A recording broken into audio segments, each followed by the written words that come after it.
Have you ever caught yourself in that, tug of war between what you should do and what you want to do? What maybe you've, set your alarm for 6 a.m. to start that morning jog, but when the dawn breaks, the snooze button wins again. Or perhaps you vowed to kick that bad habit only to find yourself slipping back into the old patterns that keep you trapped in who you are and not who you know you can be. We've all face that internal battle, wondering why our best intentions don't always translate into action. Well, what if the secret to bridging that gap lies in understanding the true power of your will?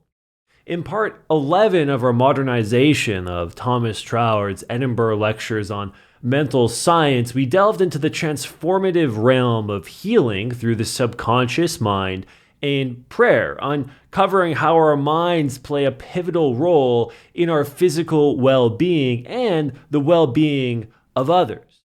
Now, in part 12, we're about to unlock the secrets of the will, that inner force capable of turning intentions into reality. The will isn't just about resisting temptations or, muscling through challenges. It's about harnessing a deeper alignment between your desires and the universal principles that govern all of creation. What if you could move beyond the cycle of trying and failing and instead tap into a wellspring of calm determination that propels you forward effortlessly? So are you ready to explore how mastering your will can bridge the gap between where you are and where you want to be? Let's dive in.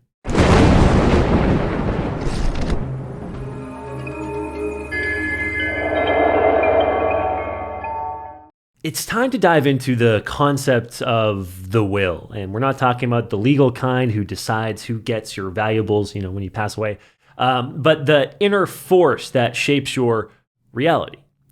Grasping the role of the will is really crucial to a student of mental science. It's like understanding how to use the remote before you binge watch your favorite series. Not possible if you can't turn the TV on or select the show you want to watch. Many people hype up willpower, as if it's this ultimate creative force, the magic wand, if you will, that makes things happen. And don't get me wrong, willpower is important, and sure, you can force certain outcomes with sheer, determination, like cramming for an exam overnight because you neglected to study in the days and weeks prior. But here's the thing, results achieved by force, they're not lasting. It's like trying to hold a beach ball underwater. I don't know if anyone else has tried that, but as soon as you let go, it pops right back up. Efforts achieved through force, they lack the lasting vitality of natural growth. The big misconception is thinking that we are the ultimate creators of everything in our lives. But in truth, we don't create anything out of nothing. That's the domain of the divine, or the domain of God. Our role is more like chefs in a kitchen. We combine and we arrange the ingredients provided to us.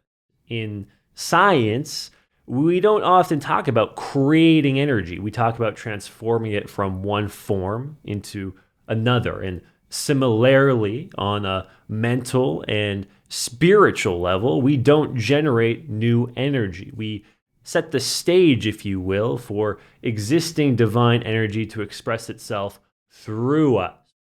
So what is our real creative power? Well, it's having an open heart and a mindset of expectancy, a faithful trust that the divine will flow into the molds that we prepare.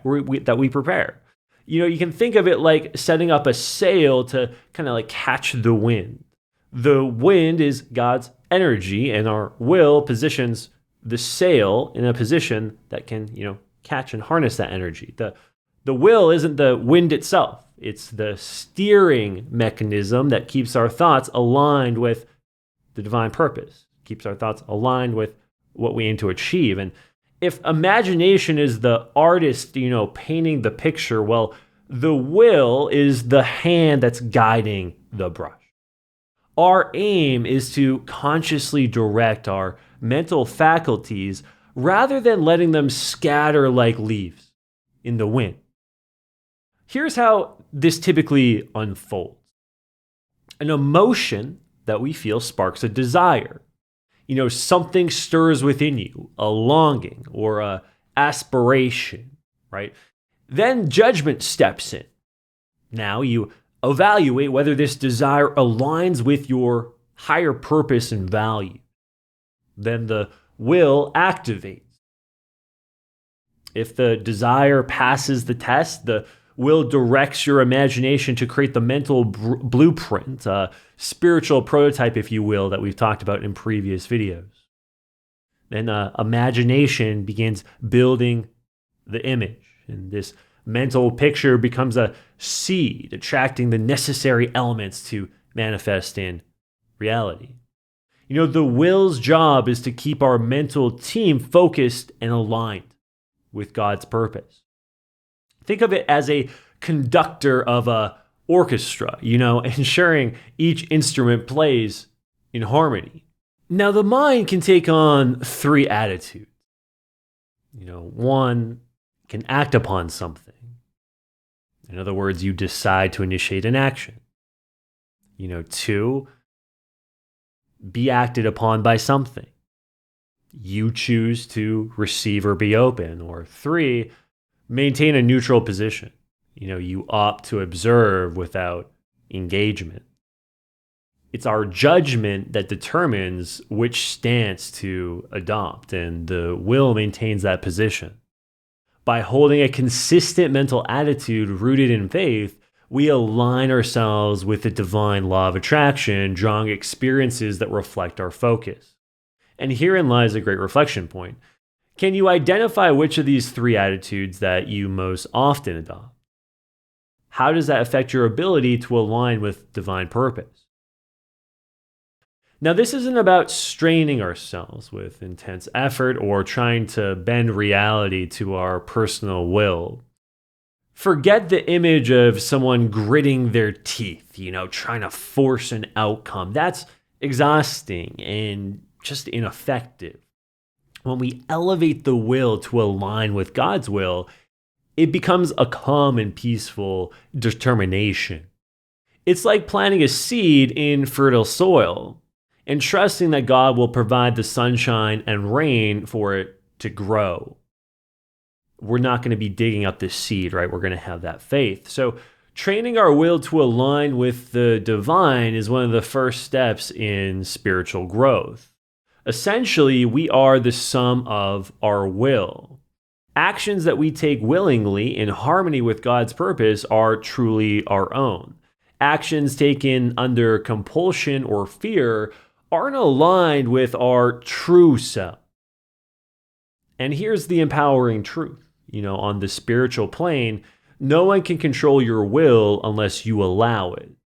Therefore, all genuine spiritual practices aim to strengthen the will and bring it under the guidance of enlightened judgment and divine alignment. And once you realize your will can tap into the first cause, the divine source, you don't need to overanalyze it every single time. You express your desire with the intention of aligning with God's will, trusting that it will manifest the right way and at the right time. The real challenge isn't in making things happen, but in choosing wisely what you desire, ensuring it aligns with divine principles of love, kindness, and goodness.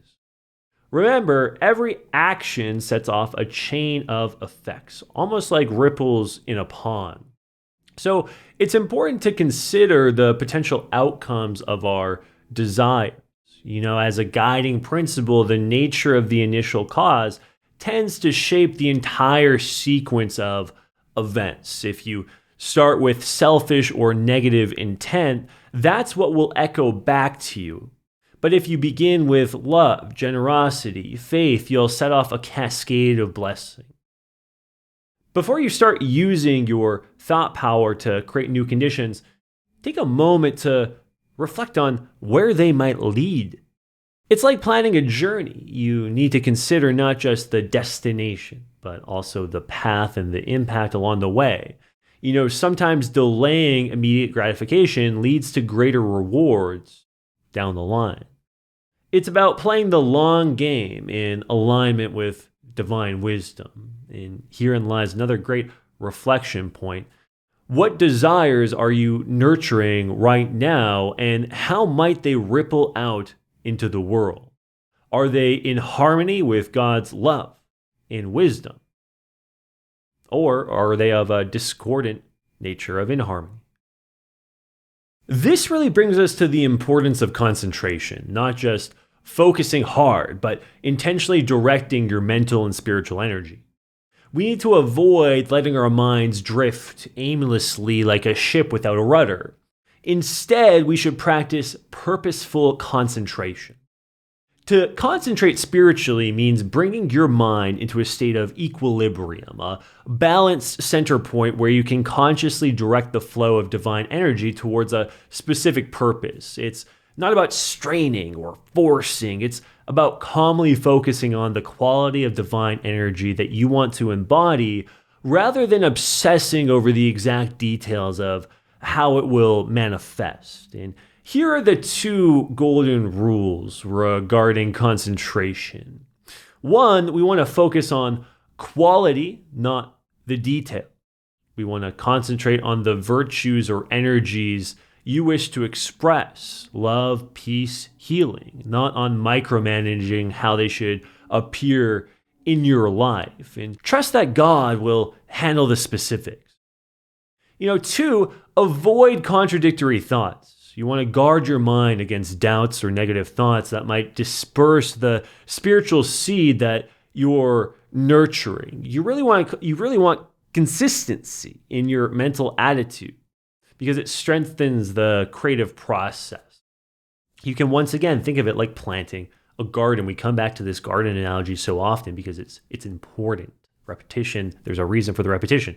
You don't need to tell each seed how to grow in a garden. You provide the right conditions: good soil, water, sunlight, and nature takes care of the rest. Similarly, by focusing your mind on the kind of divine energy you're cultivating, you allow God's force to handle the detail.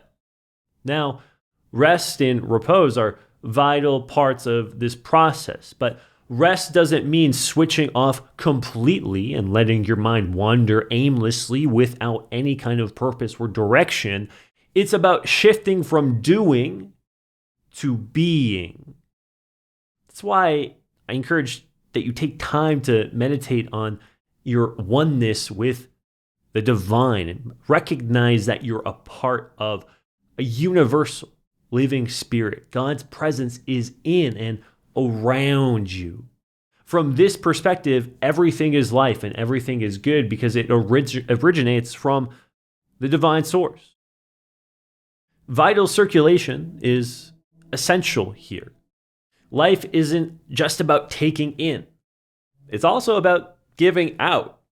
Like your circulatory system needs both the inflow and outflow of blood to function, your spiritual life requires both receiving from the divine and expressing that energy outward. And herein lies another great reflection point. In what ways can you allow divine energy to flow through you to others? How does giving amplify the vitality that you receive? Have you ever given anything and not felt more empowered afterwards if you were giving from a pure place? I'd venture no. Think about it.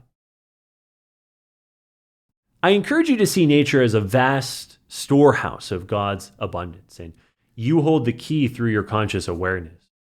This is the great secret. When you acknowledge your unity with God, you tap into an endless supply of vitality, wisdom, joy.